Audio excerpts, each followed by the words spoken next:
देखिए, विष्णुदेव साय के साथ एक अच्छी बात यह है कि वो डॉक्टर रमन सिंह के काफ़ी नज़दीकी है। और ये जो मीटिंग आज विधायकों की हुई है, उसके पहले जो तीनों ऑब्जर्वर्स हैं, जो प्रभारी हैं छत्तीसगढ़ के, डॉक्टर ओम माथुर और बाकी जो प्रभारी थे चुनाव के, उन सब के साथ मीटिंग हुई और रमन सिंह से पहले बातचीत हुई। उसके बाद विधायकों के पास ये सारे ऑब्जर्वर्स गए हैं ओम माथुर के साथ। तो एक तो रमन सिंह की तरफ से कोई भी विरोध नहीं होगा, क्योंकि वो काफ़ी नज़दीकी उनके माने जाते हैं। और दूसरा, जैसे मैंने बताया कि 3 बार प्रदेश अध्यक्ष रह चुके हैं, तो प्रदेश अध्यक्ष का पार्टी के नेताओं से, पार्टी के विधायकों से काफ़ी नज़दीकी रिश्ते होते हैं, उनसे बातचीत होती है, उनके इलाके के बारे में भी वो सब जानते हैं। तो इसलिए उनके नाम का कोई विरोध नहीं करेगा, ऐसा समझा जा रहा है। तो मीटिंग में भी कोई विरोध नहीं हुआ उनके नाम का। और क्योंकि अमित शाह पहले ही कह चुके थे कि बड़ा आदमी बनाएंगे, तो एक तरह से दिमाग भी लोगों को था कि विष्णुदेव साय सबसे आगे है रेस में, क्योंकि उनका अनुभव जो है वो उनके लिए एक बड़ा पॉइंट बना। क्योंकि इतना अनुभव, आप सोचिए, 2 बार जो विधायक हो, 4 बार MP रह चुका हो, केंद्रीय मंत्री हो, 3 बार प्रदेश का अध्यक्ष रह चुका हो, बड़ा आदिवासी चेहरा हो, अपने इलाके में 14 सीट जो सरगुजा में आती हो सब वहाँ पे जीती हो, तो उनके बारे में ये कहा जाता है कि बहुत मिलनसार हैं। और यहाँ पे आप देखिए, पटाखों का वो शुरू हो गया है, शोर शुरू हो गया है। पार्टी ऑफिस के बाहर लोग खुशी में पटाखे फोड़ रहे हैं। जाहिर है कि विष्णुदेव साय के समर्थक हैं। और अब जो विधायक हैं वो इंतज़ार में हैं कि कौन मंत्री बनेगा, कौन कैबिनेट मंत्री बनेगा, कौन उप मुख्यमंत्री बनेगा। तो अब इसकी रेस यहाँ पे शुरू होने वाली है, लेकिन समर्थकों की खुशी यहाँ पर आसमान में फिलहाल दिखाई दे रही है। जी बिल्कुल रुचि, ये कब तक कयास लगाए जा रहे हैं कि शपथ ग्रहण समारोह का आयोजन हो सकता है, और क्या अगर शपथ ग्रहण रखा जाता है तो फिर प्रधानमंत्री भी पहुंचेंगे और वहां भी एक मैसेज होगा?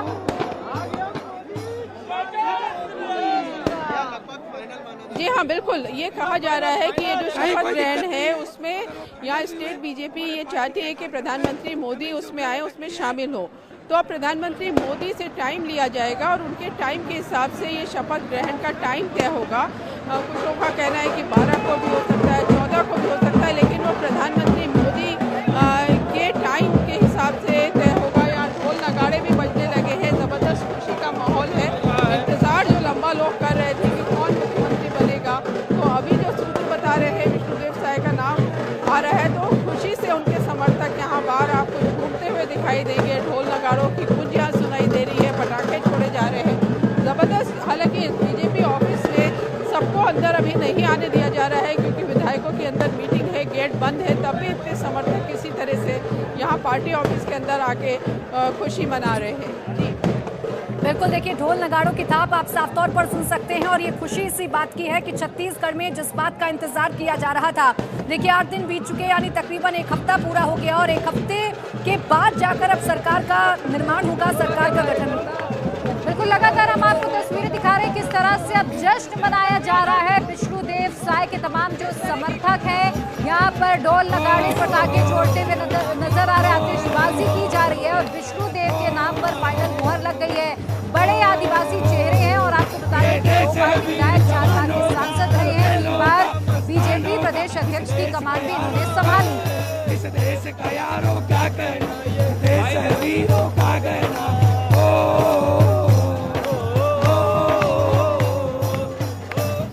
खुशी है, विष्णुदेव साय का नाम कहा जा रहा है कि फाइनल। वो भी हमारे पार्टी के मजबूत कार्यकर्ता है, जमीन से जुड़े हुए व्यक्ति हैं, बने उनके नेतृत्व में हम लोकसभा की 11 की 11 सीट भारतीय जनता पार्टी को मोदी जी को समर्पित करेंगे। हम सब विश्वास दिलाते हैं। पूरा सनातनी समाज उत्साहित है कि आज एक छत्तीसगढ़ में आदिवासी मुख्यमंत्री का चयन हुआ है। आदिवासी जिनको अन्य पार्टियां हाशिए पे रखती थी, भारतीय जनता पार्टी ने आज उनको प्रदेश का मुखिया बनाया है। जिस प्रकार राजा राम माता सबरी के घर गए, उनके जूठे बेर खाए, समाज के अंतिम व्यक्ति का सम्मान किया, वही सम्मान आज नरेंद्र मोदी जी ने छत्तीसगढ़ में किया है। पूरा सनातनी समाज भारतीय जनता पार्टी अति उत्साहित है। जय जय श्री राम।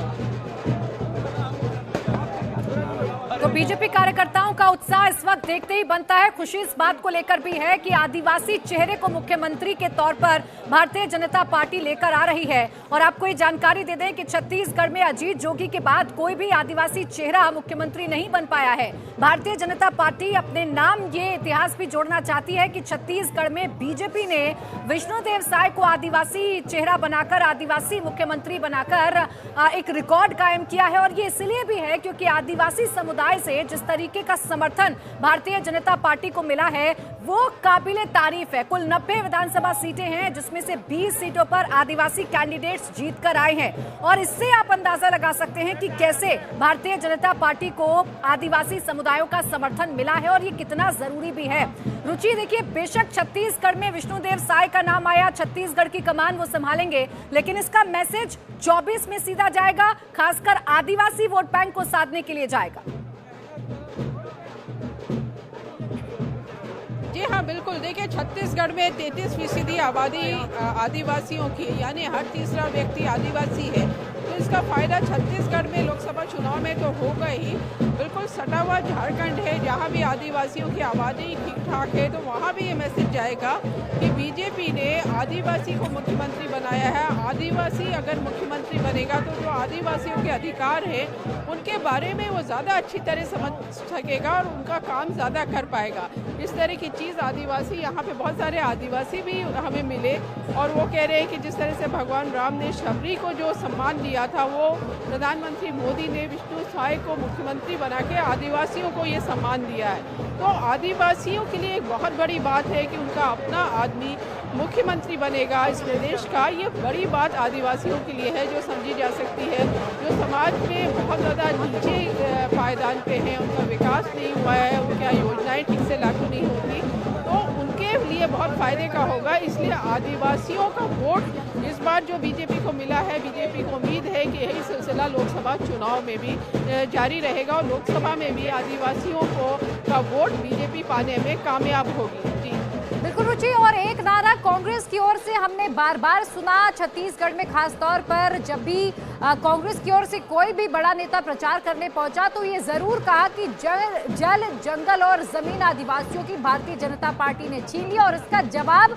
भारतीय जनता पार्टी ने ये कहते हुए दिया कि ST/SC के जो प्रतिभाशाली लोग हैं उन्हें कांग्रेस ने कभी भी आगे नहीं बढ़ाया है, हमें मौका दीजिए। और जैसे कि अभी प्राची थोड़ी देर पहले जिक्र भी कर रही थी अमित शाह के उस बयान का कि आप भरोसा जताइए और बड़ा आदमी कैसे बनाना है इसका काम हम करेंगे। अमित शाह ने अगर वो बात कही तो आज उसे पूरा भी भारतीय जनता पार्टी कर रही है।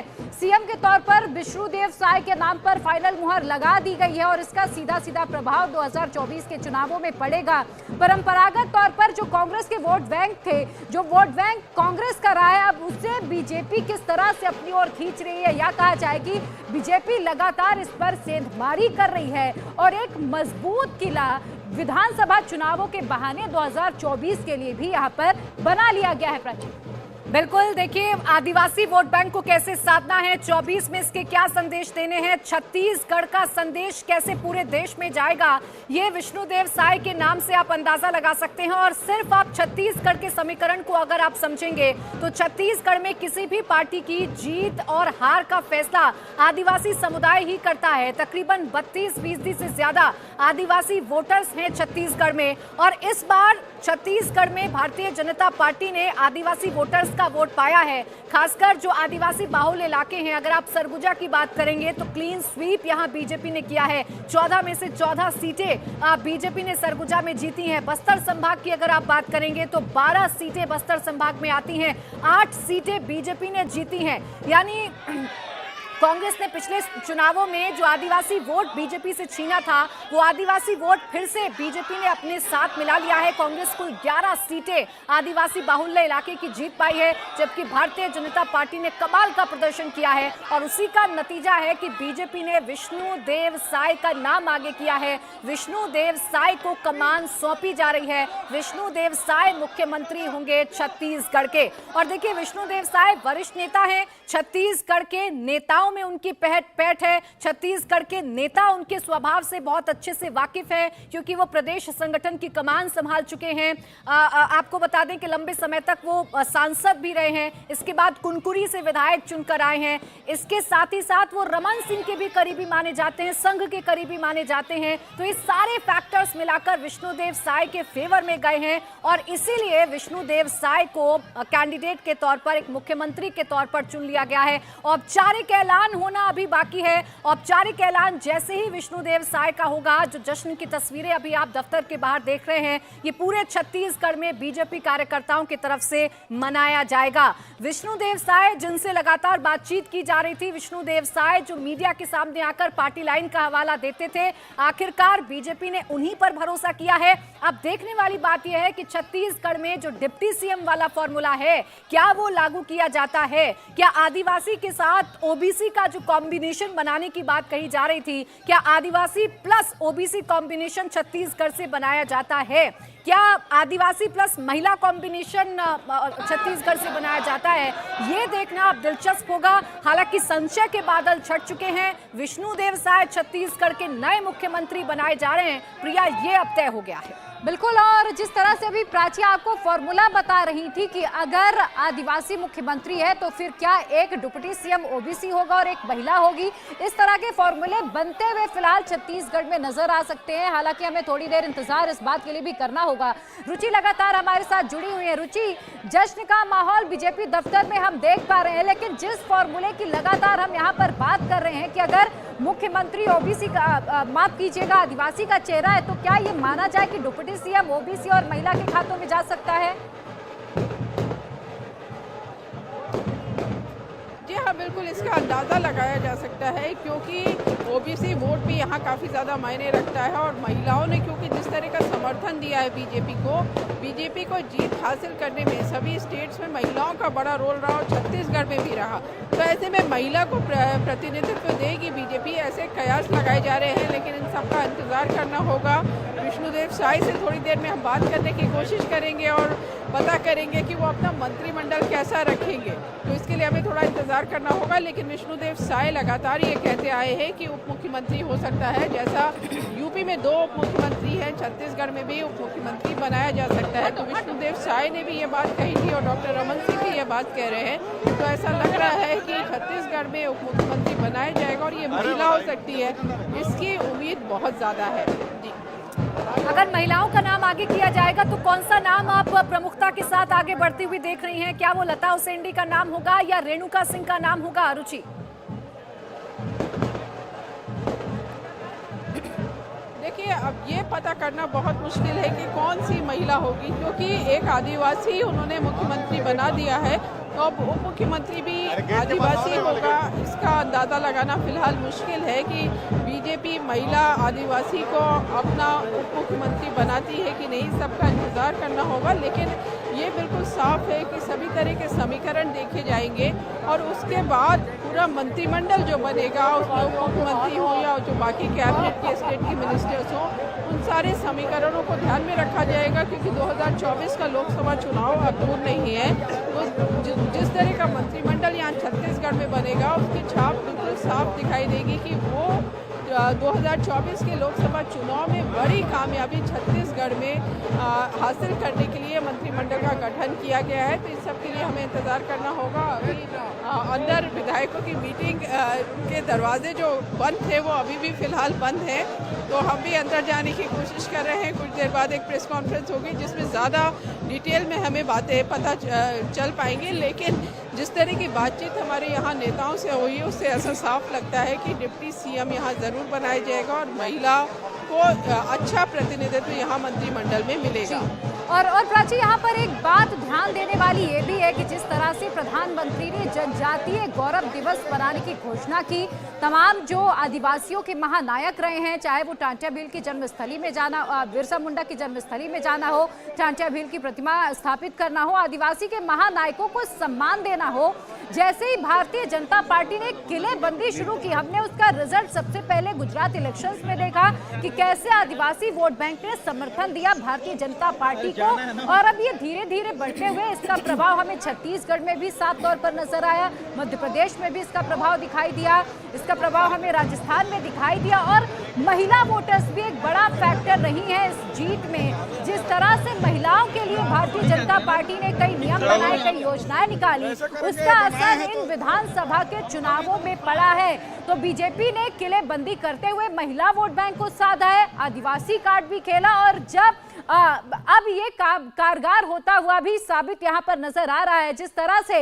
एक और ये दांव बीजेपी ने छत्तीसगढ़ में चला है, सीएम विष्णुदेव साय को बनाया जा रहा है, माना यह जा रहा है कि ये भी साफ साफ एक संदेश उन तमाम आदिवासी समाज के नेताओं को भी दिया जा रहा है कि हमें आपकी फिक्र है, हम आपकी चिंता करते हैं, और किस तरह से भारतीय जनता पार्टी तमाम आदिवासियों को मुख्यधारा में जोड़ने का काम कर रही है, उनके हित के लिए काम कर रही है, उनके लिए तमाम योजनाएं ला रही हैं, और जाहिर सी बात है प्राची, उसका लाभ यहाँ पर भारतीय जनता पार्टी को मिल भी रहा है। बिल्कुल, ये छत्तीसगढ़ के रिजल्ट तो साफ साफ बताते हैं कि भारतीय जनता पार्टी ने आदिवासी वोटर्स को अपने पाले में लाने के लिए, आदिवासी वोटर्स का वोट पाने के लिए जितनी भी योजनाएं चलाई, और जिन जन कल्याणकारी योजनाओं का जिक्र बीजेपी के नेता करते आए, उन जन कल्याणकारी योजनाओं ने जमीन पर काम भी किया। इसी का नतीजा है कि 2018 के चुनावों में जो पार्टी आदिवासी बाहुल्य सीटों में से सिर्फ 3 सीट जीत पाई थी, वो आज के चुनाव में यानी 2023 के चुनाव में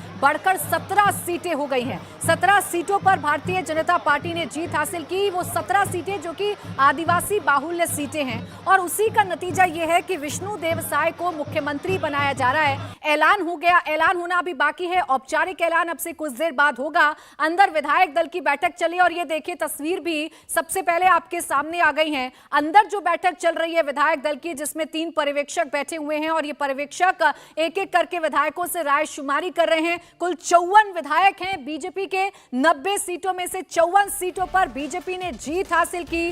कांग्रेस को करारी हार का सामना छत्तीसगढ़ में करना पड़ा, और इन 54 विधायकों से राय शुमारी करने के बाद जो नाम सामने आ रहा है, जो नाम तय किया गया है, वो विष्णुदेव साय का नाम है। विष्णुदेव साय छत्तीसगढ़ के अगले मुख्यमंत्री बनने जा रहे हैं। बस औपचारिक ऐलान का इंतजार आपको करना होगा। और जैसे हम बार बार कह रहे हैं कि आदिवासी वोट बैंक एक की फैक्टर साबित हुआ है छत्तीसगढ़ में बीजेपी की जीत के लिए, और इस आदिवासी वोटर को अपने साथ बीजेपी इंटैक्ट रखना चाहती है 24 के लिहाज से, क्योंकि आदिवासी और ओबीसी वोटर्स पर ही सबसे ज्यादा ध्यान केंद्रित है विपक्ष का, इंडिया गठबंधन का, खासकर कांग्रेस का। ऐसे में जो भी सफलता बीजेपी को मिल रही है, उस सफलता को आगे भी बीजेपी बुलाना चाहती है, और इन तमाम समीकरणों को देखकर ही विष्णुदेव साय का जो नाम है वो फाइनल किया गया है। रुचि, विष्णुदेव साय का नाम तो फाइनल हो गया, लेकिन याद करना होगा बीजेपी का वो चुनाव प्रचार भी जो छत्तीसगढ़ में किया गया, जितने भी स्टार प्रचारक हैं वो लगातार आदिवासी इलाकों से गए, और साथ ही साथ 2 परिवर्तन यात्रा भी आदिवासी इलाकों से निकाली गई, जिसका जबरदस्त रिजल्ट बीजेपी को मिला है। रुचि,